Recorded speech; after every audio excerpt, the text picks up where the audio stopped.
Saudara-saudaraku yang terkasih, hari ini kita akan mendengarkan bacaan dari nubuat Hosea. Selamat mendengarkan dan merenungkan sabda Tuhan. Semoga Tuhan memberkati kita hari ini. Bacaan dari nubuat Hosea. Tuhan bersabda, "Mereka telah mengangkat raja, tetapi tanpa persetujuanku. Mereka mengangkat pemuka, tapi tanpa setahuku. Bagi dirinya, mereka telah membuat berhala-berhala dari emas dan perak. Maka mereka dibinasakan. Aku menolak anak lembumu, hai Samaria. Murkaku menyala terhadap mereka.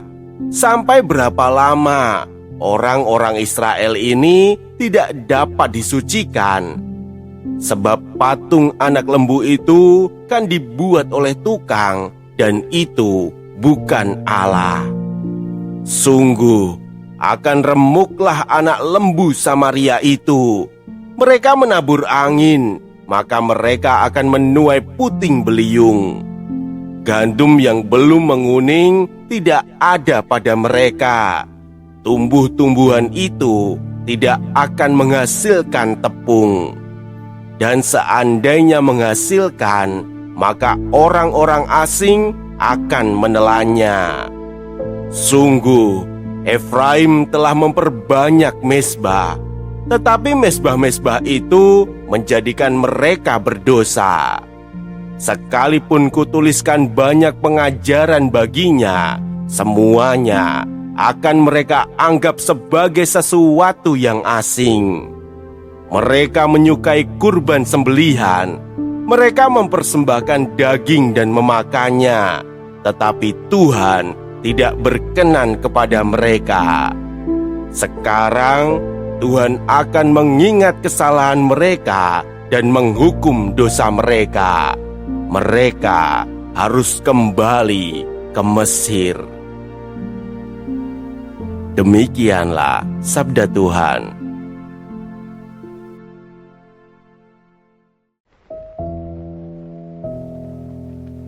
Saudara-saudaraku yang terkasih, tidak sulit menemukan waktu untuk beribadah.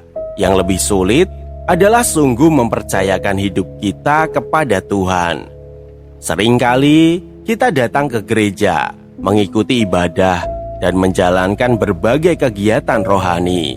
Namun, ketika harus mengambil keputusan penting, kepada siapakah kita lebih dahulu bersandar? Apakah kita sungguh mencari kehendak Tuhan? Ataukah kita lebih mengandalkan kemampuan, harta, relasi, atau kekuatan kita sendiri? Bacaan hari ini mengajak kita melihat persoalan yang sedang dihadapi bangsa Israel. Mereka tetap hidup sebagai umat Tuhan, tetapi perlahan-lahan hati mereka menjauh. Mereka mengangkat raja tanpa meminta petunjuk Tuhan. Mereka membuat berhala dari hasil karya tangan mereka sendiri dan menaruh harapan kepadanya. Semua itu menunjukkan bahwa mereka tidak lagi menaruh kepercayaan penuh kepada Allah.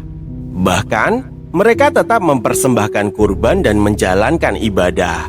Sekilas semuanya tampak baik, namun Tuhan menolak semua itu. Kenapa? Bukan karena Tuhan membenci ibadah. Yang menjadi persoalan adalah hati mereka. Mereka masih menjalankan ritual, tetapi tidak lagi hidup dalam hubungan yang benar dengan Tuhan.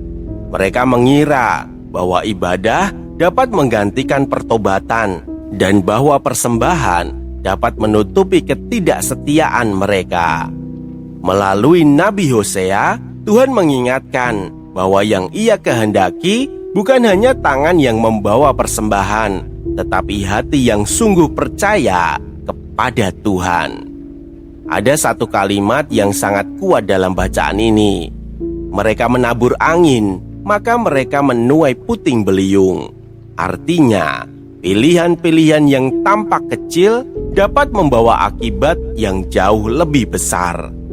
Ketika seseorang terus-menerus menjauh dari Tuhan, sedikit demi sedikit, hatinya akan semakin sulit mendengar suara Tuhan. Bukankah hal ini juga bisa terjadi dalam hidup kita? Mungkin kita tidak membuat patung untuk disembah seperti bangsa Israel, namun tanpa sadar, kita bisa menjadikan hal-hal lain sebagai berhala dalam hati kita. Kita lebih percaya pada uang daripada penyelenggaraan Tuhan. Kita lebih mengandalkan jabatan daripada kebijaksanaan Tuhan. Kita lebih mencari pengakuan manusia daripada perkenanan Allah. Akibatnya, Tuhan masih ada dalam doa-doa kita, tetapi tidak lagi menjadi pusat hidup kita. Hari ini, sabda Tuhan mengajak kita untuk memeriksa kembali hati kita. Apakah aku hanya rajin beribadah, ataukah aku sungguh menyerahkan seluruh hidupku kepada Tuhan? Sebab Tuhan tidak hanya menginginkan kehadiran kita di rumah ibadah, Ia menginginkan hati yang percaya, taat, dan bersandar sepenuhnya kepadanya. Ketika hati kembali menempatkan Tuhan di tempat yang utama, ibadah kita tidak lagi menjadi sekedar rutinitas, tetapi menjadi ungkapan kasih yang menghidupkan hubungan kita dengan Tuhan. Marilah kita berdoa.